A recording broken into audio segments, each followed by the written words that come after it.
Hello, hello, hello. Okay, y'all, it's time for another check-in. And I'll be honest, I don't even know who the we is that I'm checking in with. I just know that I'm supposed to share this and it's meant for other people other than myself. Now, ultimately, when God is sharing something with me, it's going to hit home first. And this is certainly for me, but I know for a fact this is going to bless somebody else. So let's talk about it. All right. So this is what I feel is happening in my life and your lives. And I want to help you guys understand because it is something that it can be difficult to understand what's happening around you when you're not used to it. It's going to sound so simple to some people. And by the title, you can understand it's time to receive. It is time to have your hands open, not clenched up like this, not ready for a fight, not closed off, ready to receive. What do I mean? Many of us have been in a Job season. If you're not familiar with the book of Job, I'm going to need you to look that up. But basically, it was about a man, a righteous man in the eyes of the Lord who went through a lot. And it was because the enemy was out trying to, just tear things up in the earth, ruin people's lives. And the Lord bet on his servant Job. And he said, you won't be able to flip Job. You won't be able to flip him because he's my guy. He's got my heart. He's after my heart and he's going to stick by me regardless of what you try to do. And so that's basically what happened. Job's life went to shambles. Okay. Turned to shambles. He lost his children, lost his health to a degree. He lost his possessions, his money, his just everything. He lost it all. In the end, he ended up getting it back. But again, go read that if you are not familiar. So what I feel like God has said to me is that you're confused about where you are right now because things are looking real different. And it's because you are transitioning out of your Job season. And you've been in it for so long that that's what you've gotten used to. You've gotten a little bit used to the suffering. You've gotten a little bit used to the disappointment to the point that you're just like, is it going to get better? I mean, I know you said it will, Lord, but will it? And God is saying, this is your season to receive. It's not even so much about, hold your hands out for the blessings. God is going to do this and that. It is literally a law. Guys, there's a law of reciprocity in the spiritual realm. And what God wants you to understand is that you've been a giver. So there's no option but for you to receive. So God's trying to flip the script, even in your mind, in my mind, about how we view the way that he blesses us, the way that he chooses to turn things around. People like you and me, we're used to giving and serving others and doing all these things. We've been disappointed so much that we don't know what it's like to sit in the seat where we are the ones receiving. Not only can it be humbling, it can be uncomfortable when you're not used to it because you might start thinking, well, what do they want from me? Because that has happened. Okay. People have tried to do things for you in the past and maybe it wasn't genuine. People have given to you and you felt like, oh my gosh, this was such a blessing. But then they turned around and tried to use it against you or made you feel like you owed them something. And God is saying, this is literally your time. I'm flipping the script on you right now. And it is your time to receive. I need you to recall the seeds that you've sown. The word even tells us that we can bring to God's remembrance what we've done. Now, I'm not saying go in this attitude of, God, I did this and God, I did that. And I expect blah, blah, blah. No, we don't want to come with that attitude. But let me just talk about me for a second. All right. I ain't gonna talk about y'all. Let me talk about me. I'm used to being the one helping others. And guys, that's not just money. That is encouragement. That is uplifting other people. That is giving of myself, even when I feel like, I don't even know if I have anything to give, but being led by God's Spirit to still pour out. And what he's saying is, I've seen that. I've watched you do it. And it's time for you to allow the system that I created to work on your behalf. Just like you sowed into other people, they're about to start sowing into you. And when I say they are about to, God does not necessarily mean he's going to use the exact same people that you sowed into. No, the seeds that you sowed were deposits made. And he is going to use that bank to now withdraw and be a blessing to you. So people are going to start giving. People are going to start doing things to you. And it's going to be a switch. It's even a mental change. You have to be ready to receive. Otherwise, you might say, no, please don't do that. Or no, I don't feel comfortable. And you're literally about to block your blessing, but not just yours, what God is trying to do in someone else's life. Again, it is a law of reciprocity. You give and you receive. I could go on about that, but what he's saying right now is that you have to be open to not just being the giver, not the one who's somewhat, I don't want to say in control. I can't find a better word right now. So the one in control of giving, you have to be able to receive. And if you can't do that, you don't keep the system working and flowing. And so if you want God's system and the Spirit to be able to work on your behalf, you have to get uncomfortable in this space that you're in. And I know it's where you want to be. It's where you want to be. You just don't know how to be there because that hasn't been your reality, at least for a long time, if ever. You have not seen others pour into you the same way that you've poured into them. And so it is uncomfortable when you're in a space where things start happening and it's shifting. You can feel the shift.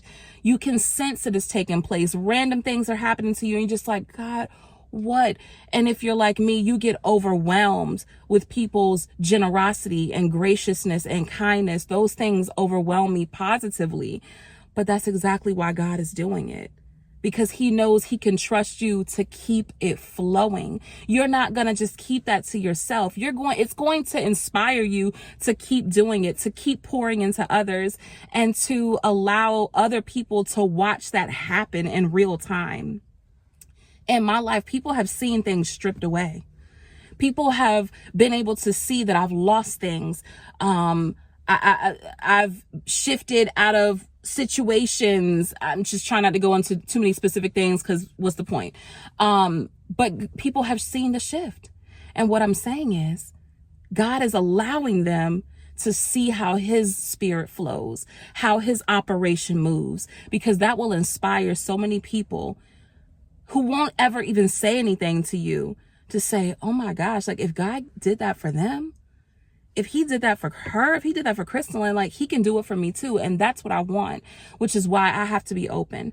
I have to allow him to put me in the seat right now with a posture to receive. Even just 2 days ago, actually within a 24-hour period, I went to a restaurant that I found out was owned by some people that I went to high school with. And this is not about making me look a certain way. So I hope y'all can hear the message clearly. I went to support the business because I had been wanting to go. And then when I found out it was owned by some people that I went to high school with, I was like, oh my gosh, yes, let me sew into that. Like I want to support, I got to eat. So why not go here and support their business? And so I went and I was just like really excited to try things on the menu. And next thing I know, my friend just starts recommending different things. And he's like, all right, just hang tight. What do you like? He's showing me different stuff. And he comes back and he ends up giving me this big bag of food, right? Where I'm like sampling so many different things on the menu. And he didn't make me pay for it. And I was like, well, no, that's not why I came. I came so that I could sew into this. And he's like, no. I don't need you to do that. I was like, no, please. I don't. Because guys, look, let me tell you, I am used to people manipulating situations, wanting something from me. I don't know. I've been in those situations. And so it just makes me more comfortable to say, well, I don't need the favor. Let me just do it because I was already planning to do it. Let me pay for the food. Let me do whatever it is because I don't want you to ever be able to come back and hold something over my head like, oh, I did this for her, because it's happened. And God had to shut me up in that moment and say, you've sown. This is you reaping something. So I paused. I was just like, okay, well, can I just pay something? I said to him. And he's like, no, seriously, I don't want you to do that. And he ended up telling me, you don't know how you've already sown into my life. Like, when we were in high school, you were one of the kindest people. Like, you don't even understand how rare you are.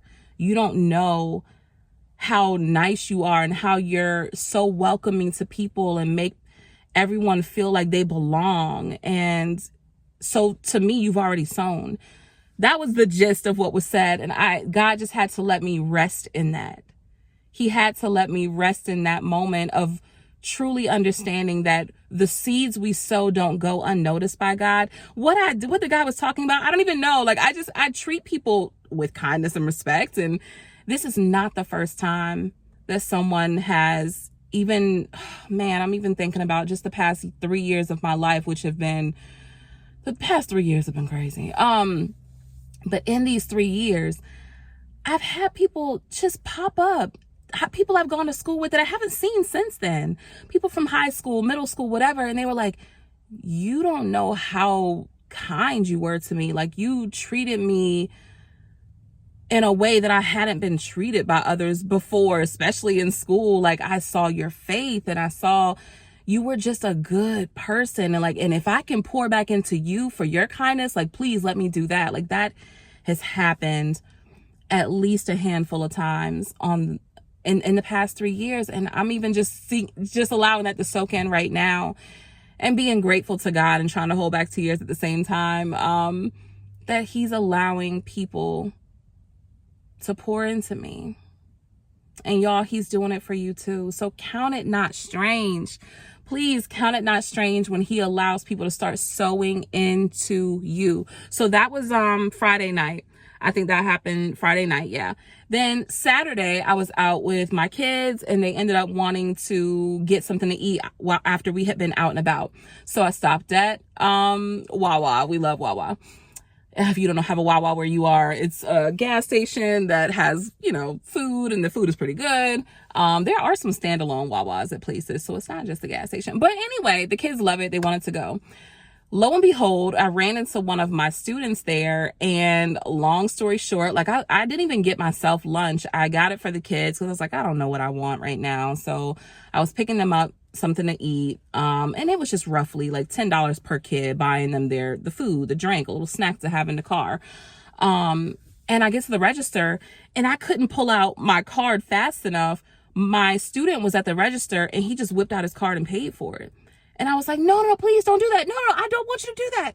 And I will never say on camera who that was because I'm not trying to get in a situation. But I was like, no, he was like, no, I have to, Miss Macklin, because you're literally my favorite teacher. And I'm going to do that. Like, I've been waiting for an opportunity to do something like this for you. And I'm like, oh my gosh, you did not have to do that.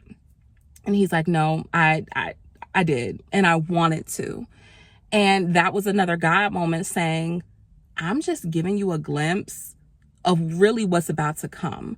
Like, people are really about to start pouring into you in ways you've never seen before. Again, it's not just monetarily, but God is like, I'm just giving you a glimpse, because what's about to come, I need you to get your mind right so that you're ready for it. That's why I'm sharing it with you guys, so you can be ready. I'm understanding this in real time right now. I'm learning this in real time.